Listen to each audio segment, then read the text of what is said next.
Obviously watched our first game extensively and in the past 5 to 6 games at Vanderbilt.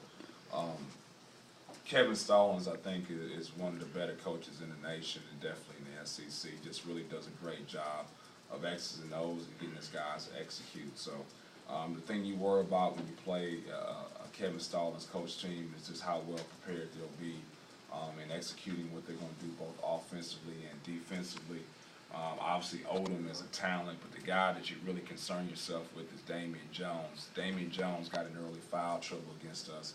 He really wasn't on the court much in the first half, but he's such a long physical presence both on the offensive and defensive end. So we'll have to find a way to guard all their sets. They have so many sets, and you can't walk through all their sets. What you have to do is you have to rely on your principles. So that'll be really important for us.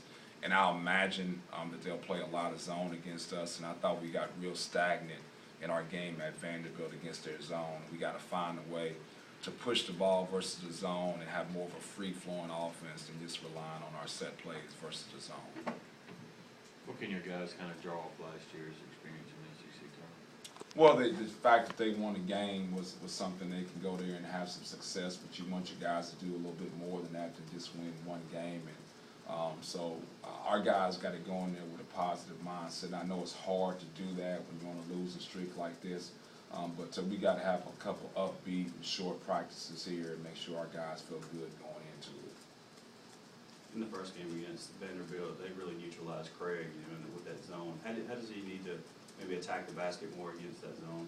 Well, I think the key is us getting stops on the defensive end and getting him out and trying to attack the zone before they get set up.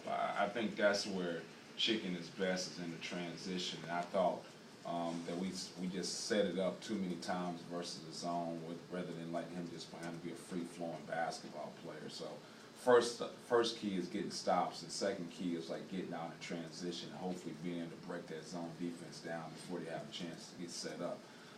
And then the other thing that's going to happen is some other guys are going to have to make some shots. Until guys make some shots, then there won't be any driving lanes for Chicken to drive the ball into.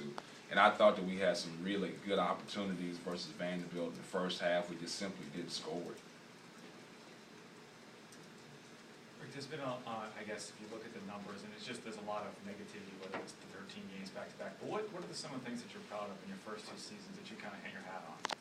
Well, I don't know if you necessarily hang your hat on it, but I do think that when you talk about what the perception is of Mississippi State basketball and what people say about our program and coaches say about our program, is just our guys are playing hard. And I think, a lot of people gauge, what your program is about and what the coaching staff is about when you're in a mire, in a slump that we're in, that we continue to play hard. I think the other thing is the fact that I think we got good kids on our team. But the next step for us is getting beyond that, and that's the whole key. You got to get beyond that, and you got to start having some results.